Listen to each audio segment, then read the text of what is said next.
For example कुछ ऐसे लिखा हमने, कार्स नाम का एक एरे बना लिया और फिर एरे को ले जाके उसको लूप में रखे, वहां पे उसको एरो फंक्शन की तरह यूज किया। तब भी आप चाहे जितने भी ऑब्जेक्ट्स डिफाइन कर ले, है ना, बेसिकली अगर आप एक ऑब्जेक्ट मेथड के अंदर लिख रहे हैं और एरो फंक्शन को यूज करके कॉल बैक फंक्शन यूज कर रहे हैं, तो वो कॉल बैक फंक्शन का एरिया ही इस दिस नाम के वेरिएबल का एक कंटेक्स्ट बनेगा। ओके, और फिर जो ऑब्जेक्ट उस पर्टिकुलर फंक्शन को एग्जीक्यूट करने की कोशिश कर रहा है, उस पर्टिकुलर ऑब्जेक्ट का ही कंटेक्स्ट बनेगा ये दिस। ओके, और फिर उसी को कंसीडर करके आउटपुट भी आएगा। ओके, राइट, आप डायरेक्टली ट्राई भी कर सकते हैं। राइट, चलिए, और एक और बात, जब हम कंस्ट्रक्टर फंक्शंस के बारे में बात करते हैं इन जनरल, राइट, तो कंस्ट्रक्टर फंक्शंस क्या है, जब भी आप उसको कॉल करते हैं तो एक नया ऑब्जेक्ट क्रिएट होता है ना, किसकी मदद से, न्यू नाम का एक ऑपरेटर होता है, उस पर्टिकुलर न्यू नाम के ऑपरेटर को यूज करके आप एक नया ऑब्जेक्ट बनाते हैं, है ना। और इन जनरल जब भी आप कंस्ट्रक्टर फंक्शंस यूज करते हैं, उनको कॉल करते हैं, होता ये है कि एक एम्प्टी ऑब्जेक्ट बनता है, राइट, एक एम्प्टी ऑब्जेक्ट बन के वो वाला एम्प्टी ऑब्जेक्ट जो है वो दिस के अंदर ले जाके स्टोर किया जाता है। ओके, राइट, ये हमने समझ लिया, और फिर उसी चीज को रिटर्न किया जाता है। अगर दिस अपडेटेड नहीं है तो उसका मतलब क्या हुआ, आपको एक एम्प्टी आउटपुट ही मिलेगा, है ना। जैसे जैसे आप उसको अपडेट करते जाएंगे वैसे वैसे उसका आउटपुट जो है बदलता जाएगा, as simple as that. Okay, right, इसको एक एग्जांपल की मदद से समझने की कोशिश करते हैं। राइट, सो जब भी आप कंस्ट्रक्टर फंक्शंस की बात करते हैं तो इन जनरल कैसे लिखेंगे, सीधा फंक्शन लिखेंगे, उसके अंदर जो भी पैरामीटर्स आपको चाहिए वो लिखेंगे, और फिर this dot colour, this dot brand, this dot start, basically उस पर्टिकुलर इंस्टेंस ऑब्जेक्ट को कंसीडर करेगा आपका दिस। ओके, तो जब भी मान लीजिए आपने इस फंक्शन को लिख लिया, इसको कैसे कॉल करेंगे, let variable name equal to new object name, brackets के अंदर जो भी आर्गुमेंट्स आप पास करना चाहते हैं, in the sense let car one equal to new car of blue और ऑडी, है ना। सो हमें बेसिकली वो दोनों ही वैल्यूज चाहिए, राइट। और जब भी आप कार1 डॉट स्टार्ट टाइप करेंगे तो इसका मतलब क्या हुआ, आपने उस ऑब्जेक्ट को इंस्टैंशिएट किया है और उसको कहा जाएगा, कार1 को कहा जाएगा इंस्टेंस ऑब्जेक्ट। ओके, और ऐसे सिनेरियोस में जब भी आप कंस्ट्रक्टर फंक्शन को डिफाइन करेंगे तो ऐसे सिनेरियो में होता क्या है कि ये जो दिस है उस इंस्टेंस ऑब्जेक्ट को रिफर करेगा। ओके, चलिए इसको एक बार कोड प्लेग्राउंड में जाके समझने की कोशिश कर रहे हैं। राइट, चलिए, सो इसको निकाल दिया हमने, है ना। सो फंक्शन लिख लिया, और क्योंकि कंस्ट्रक्टर फंक्शंस में हमें पास्कल केस यूज करना है तो हम कैपिटल लेटर से ही शुरू करेंगे। राइट, सो कार लिख लिया हमने, राइट, कार ऑफ कलर, और फिर उसके साथ साथ ब्रांड। ओके, तो ब्रांड लिख लिया हमने, और फिर उसके अंदर ले जाके हम क्या लिखने वाले हैं, दिस डॉट कलर। ओके, क्योंकि ये बेसिकली कौन से कंटेक्स्ट में लिखा गया है ये समझने के लिए, है ना। तो इक्वल टू कलर, जो भी वैल्यू आएगा उसको यहाँ पे लिख दिया जाएगा, है ना। तो कलर बना लिया हमने, दिस डॉट ब्रांड लिख लिया। Okay, brand equal to brand. Okay, so brand को हमने सेमीकोलन दे दिया, दिस डॉट स्टार्ट।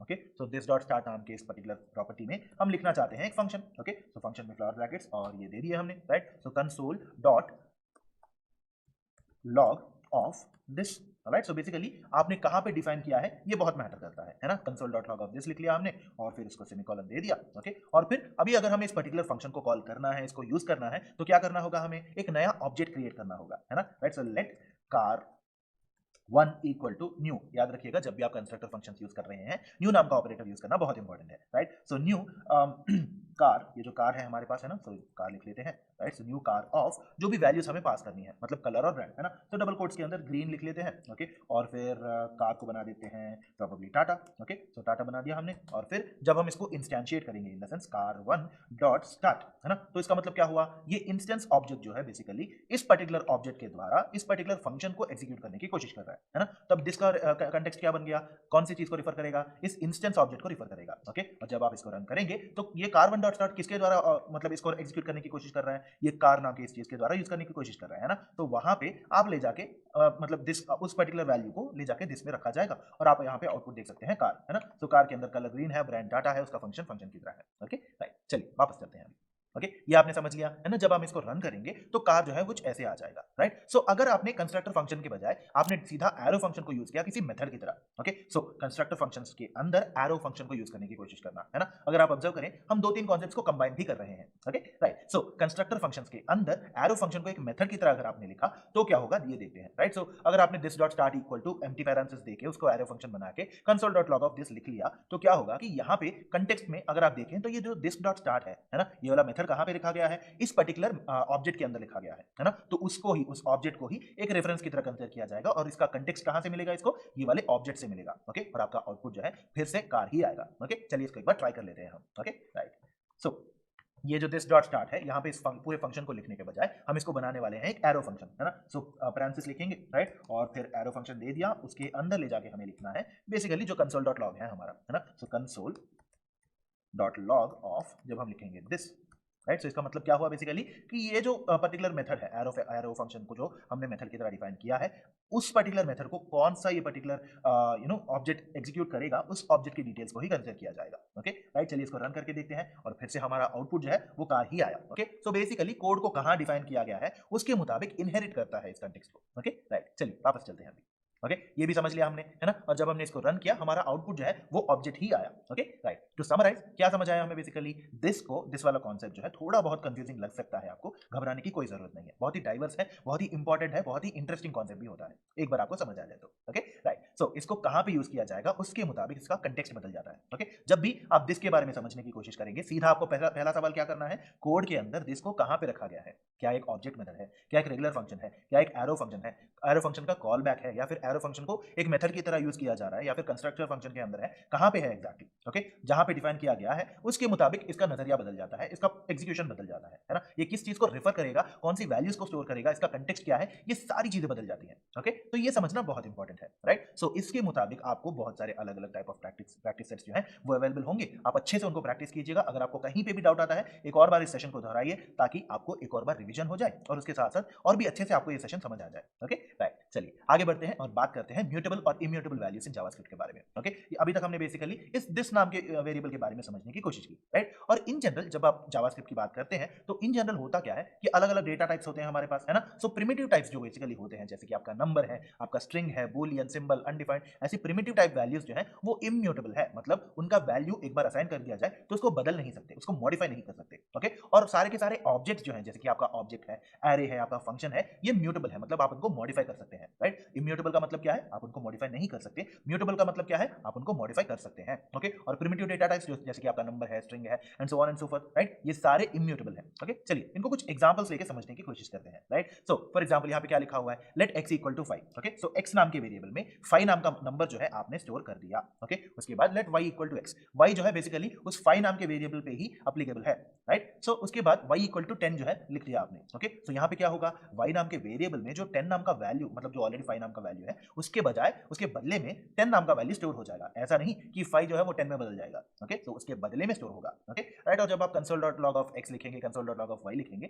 तो आपका आउटपुट जो है बाय डिफॉल्ट जैसे x था वो आ जाएगा, और फिर y को आपने फिर से अपडेट किया 10 नाम के वैल्यू से, राइट। सो उस 5 के बदले ये 10 जो है वो स्टोर किया जाएगा। ओके राइट, चलिए इसको एक बार ट्राई कर लेते हैं हम कोड प्लेग्राउंड में। ओके सो इस कोड को निकाल देते हैं। Okay let x equal to 5 लिख लिया हमने, let y equal to x, अभी के लिए इसको x ही लिख रहे हैं। ओके राइट, और उसके बाद हमने क्या किया, y इक्वल टू 10 लिखा हमने, मतलब क्या हुआ, अभी तक y का वैल्यू जो है वो x में जो वैल्यू था 10, है ना, सॉरी 5, सो उस पर्टिकुलर 5 को रिफर कर रहा है ये, है ना। अभी हमने क्या किया, y इक्वल टू 10 देके y को x से छुड़ा के इसके अंदर हमने स्टोर किया 10 नाम का वैल्यू। ओके राइट, चलिए जब हम इसको प्रिंट करने की कोशिश करेंगे, console dot log of x और कंसोल, ओ या कंसोल का spelling, right, so console dot log of y। Okay so ये भी हमने लिख लिया। जब हम इसको रन करेंगे तो x का वैल्यू 5 होगा और y का वैल्यू 10। ओके आपने एक बार इसको असाइन कर दिया तो उसके बदले में आप कोई भी वैल्यू रख सकते हैं, बट उसको मॉडिफाई नहीं कर सकते। ओके राइट, चलिए वापस चलते हैं अभी।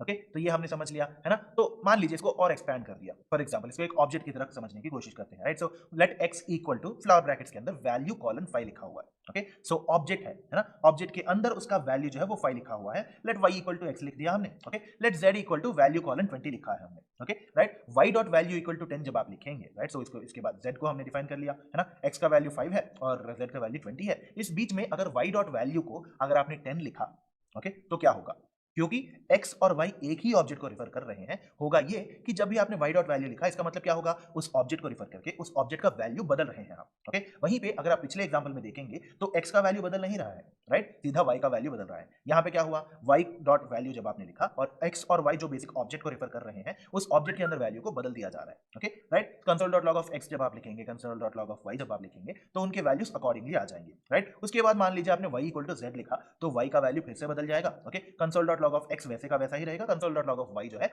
वो चेंज हो जाएगा। ओके चलिए इसको एक बार ट्राई कर लेते हैं हम। ओके राइट, सो इसको निकाल दिया, let x equal to flower brackets के अंदर, ओके हमें क्या चाहिए, हम एक ऑब्जेक्ट डिफाइन करने की कोशिश कर रहे हैं ना, तो वैल्यू कॉलन 5 लिख लिया हमने। ओके सो ये एक डेफिनेशन हो गया। Okay let y equal to x। अब दोनों y और x जो है एक ही ऑब्जेक्ट को रेफर कर रहे हैं, ओके राइट। और फिर इसके नीचे हमने लिख लिया, मान लीजिए let z equal to flower brackets के अंदर, राइट, सो फ्लावर ब्रैकेट्स के अंदर वैल्यू कॉलन 20, ओके। सो हमने इसको लिख लिया एंड उसके बाद मान लीजिए y डॉट वैल्यू जो है अगर हमने इसको 10 बना दिया तो इसका मतलब क्या होगा, जहां पे इस पर्टिकुलर y को कहां पे कौन से ऑब्जेक्ट पे रेफर किया जा रहा है उस ऑब्जेक्ट के अंदर वाला वैल्यू जो है वो बदल जाएगा, ओके राइट। सो इसको चेक करके देख लेते हैं, कंसोल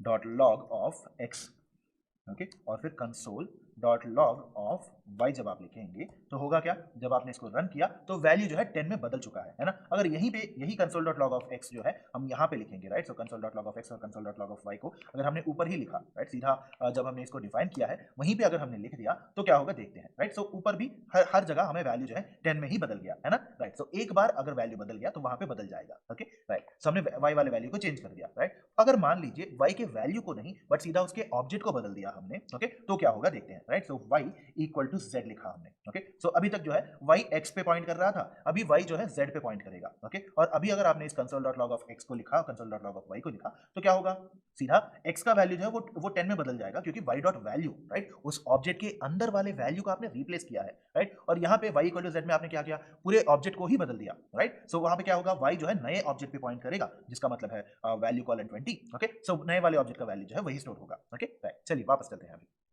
ओके जब आपने इसको रन किया आपका आउटपुट जो है 10 और 10 और 10 और 20 आएगा, okay right. So basically value को आप सीधा मतलब उस पर्टिकुलर प्रिमिटिव टाइप को आप बदल नहीं सकते बट उस ऑब्जेक्ट के अंदर वाले वैल्यू को चेंज कर सकते हैं, राइट। म्यूटेबल है बेसिकली, आप उनको मॉडिफाई कर सकते हैं, ओके राइट। और जब भी हम वेरिएबल्स की बात करते हैं जावास्क्रिप्ट में तो इन जनरल वेरिएबल को जो है तीन तरीके से आप डिक्लेयर कर सकते हैं। एक है लेट, जो हम अभी तक यूज करते आ रहे हैं ना, let x, let y, let 1 2 3 equal to and so on and so forth, है ना, राइट। सो वैसे ही एक और तरीका होता है कांस्टेंट, ओके। var भी यूज कर सकते हैं, variable and so on so fourth, right. अभी हम कांस्टेंट के बारे में बात करेंगे या फिर शॉर्ट में कॉन्स्ट, ओके। सो इसको ऐसे लिखा जाता है। और वेरिएबल के बारे में हमें क्या पता है, बेसिकली उसको एक ग्लास की तरह मान लीजिए, वेरिएबल एक ग्लास होगा, आप उसके अंदर जो भी वैल्यू रख रहे हैं वो आपका वाटर होगा, है ना। तो बेसिकली वेरिएबल के अंदर आप वैल्यू स्टोर कर सकते हैं, ओके। और जब भी आप वेरिएबल को डिफाइन करने की कोशिश करें, तीन तरीके होते हैं बेसिकली, राइट। सो एक लेट होगा, दूसरा कॉन्स्ट होगा, तीसरा वार होगा, और हम बेसिकली अभी हम कांस्टेंट के बारे में बात करेंगे, राइट। सो इन जनरल जब भी आप लेट के बारे में बात करते हैं तो उसको, जब भी आप एक वेरिएबल डिफाइन करते हैं लेट को यूज करके, तो वहां पे इनिशियलाइज करना जरूरी नहीं होता। इन द सेंस आप लेट एक्स लिख के अभी लिख के प्रॉब्ली 10-15 लाइंस के बाद आप सीधा लिख सकते हैं x इक्वल टू 10,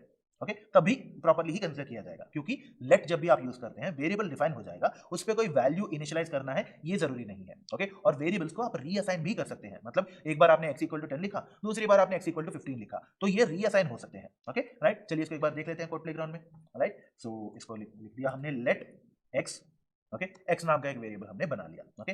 अगर मान लीजिए x इक्वल टू 10 लिखा हमने और console dot log of x लिखा तो क्या हुआ, इसका मतलब क्या हुआ, x का वैल्यू जो है 10 आएगा, ओके राइट। और अगर मान लीजिए इस पर्टिकुलर पूरे सेट को हमने फिर से रीअसाइन किया, मतलब हमने x का वैल्यू जो है वो 15 बना दिया, ओके। तो क्या हुआ, x नाम के वेरिएबल में, क्योंकि वो ऑलरेडी एग्जिस्टिंग है ना, एक बार उसने 10 उसके अंदर 10 को असाइन किया था हमने, 10 प्रिंट हो गया, 15 को असाइन किया, 15 प्रिंट हो गया, मतलब क्या, इस वेरिएबल के वैल्यूज को रीअसाइन कर सकते हैं आप, राइट। वेरिएबल वैसा का वैसा ही रहेगा, उसके अंदर जो भी वैल्यू स्टोर की गई है वो रीअसाइन हो जाएगा, as simple as that, okay. चलिए वापस चलते हैं अभी, ओके राइट। सो जब भी आप लेट यूज करेंगे तो होता यह है कि एक इनिशियलाइजेशन मैंडेटरी नहीं है और दूसरा वेरिएबल्स को रीअसाइन किया जा सकता है, ओके। ये हमने समझ लिया और हमारा आउटपुट जो है कुछ ऐसे आ गया, है ना। सो x इक्वल टू 10 में 10 आ गया, x इक्वल टू 15 में 15, ओके राइट। सो एक चीज जब आप बात करेंगे कांस्टेंट के बारे में, कांस्ट का मतलब कांस्टेंट, है ना। सो बेसिकली आप कांस्ट को यूज करके भी वेरिएबल डिफाइन कर सकते हैं बट कुछ चीजों का याद रखना इंपॉर्टेंट है। एक, यहाँ पे इनिशियलाइजेशन बहुत ही मैंडेटरी है, ओके। मतलब जैसे ही आप किसी भी पर्टिकुलर वेरिएबल को डिफाइन करेंगे कांस्ट को यूज करके,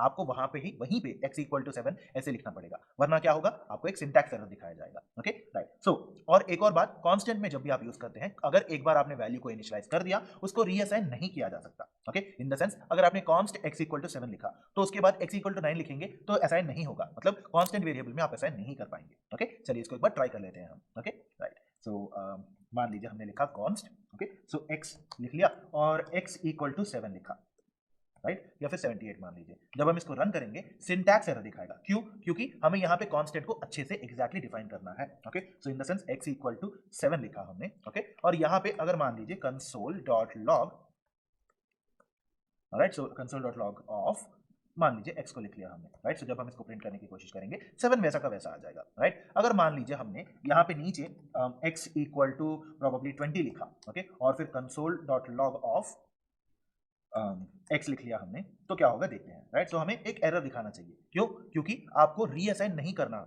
राइट। सो कांस्टेंट वेरिएबल को जब भी आप डिफाइन करते हैं, आप यहाँ पे रीअसाइन नहीं कर सकते। ओके, चलिए वापस चलते हैं अभी, राइट। तो जब आपने इसको रन किया, एक टाइप एरर दिखाया। अगर आप किसी भी पर्टिकुलर एग्जिस्टिंग कांस्टेंट वेरिएबल को अगर बदलना चाहते हैं तो बदल नहीं पाएंगे, रीअसाइन नहीं कर पाएंगे। Okay, right. बट अगर कोई म्यूटेटिंग ऑब्जेक्ट है तो उसकी प्रॉपर्टीज को आप बदल सकते हैं, right. In the sense, for example constant लिखा हुआ है हमने और कार लिख दिया, कार नाम के एक ऑब्जेक्ट लिखा जिसके अंदर कलर ब्लू है, ब्रांड ऑडी है। ओके, अगर आपने car dot colour equal to red लिखा तो क्या होगा?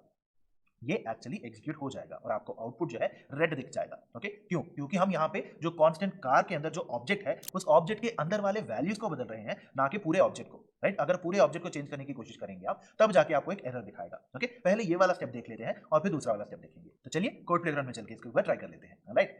हमें क्या चाहिए बेसिकली? मान लीजिए इस कोड को निकाल दिया हमने, है ना। अभी हमें एक पूरा ऑब्जेक्ट डिफाइन करना है, राइट। सो कांस्टेंट, ओके, कार लिख लिया हमने और फिर इसके अंदर हम जाके लिखेंगे car equal to object. Okay, इसका ध्यान रखिएगा। ओके, सो कलर हो गया मान लीजिए ब्लू। ओके, सो ओके, सो ब्लू लिख लिया हमने और फिर उसके बाद ब्रांड हो गया ऑडी।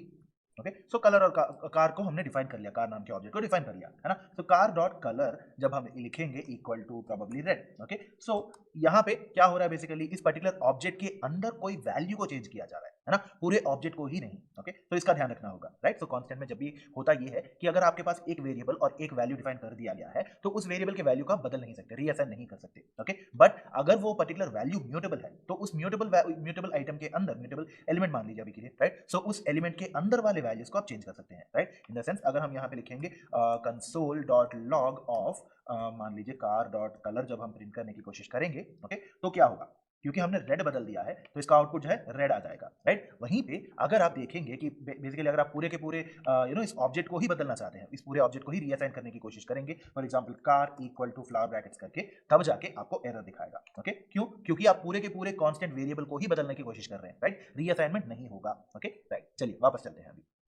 ओके, तो ये रेड हमने देख लिया, है ना। और फिर इसके बाद अगर आप सीधा का पूरा ये ये पूरा ऑब्जेक्ट जो है उसी को रीअसाइन करने की कोशिश करेंगे, तब जाके आपको एक टाइप एरर दिखाएगा। Okay, right. तो ये था बेसिकली एक वेरिएबल को कैसे डिक्लेयर कर सकते हैं, लेट कैसे यूज कर सकते हैं और कांस्टेंट कैसे यूज करना है, ये भी हमने देख लिया, है ना, right. So on the whole हमने क्या समझा आज के सेशन में? दिस नाम का एक बहुत ही इंटरेस्टिंग कॉन्सेप्ट जो है ये समझने की कोशिश की, है ना। ये बहुत ही डाइवर्स कॉन्सेप्ट है, थोड़ा बहुत आपको कंफ्यूजिंग लग सकता है, घबराने की कोई भी कोशिश करते हैं तो म्यूटेबल्स कैसे होते हैं, इम्यूटेबल कैसे होते हैं, ये हमने समझ लिया, है ना। और वेरिएबल को जब भी आप डिक्लेयर करने की कोशिश करते हैं तो बाय डिफॉल्ट लेट होता है, कांस्टेंट होता है और वेरिएबल होता है, ये हमने समझ लिया था, है ना। और आज के सेशन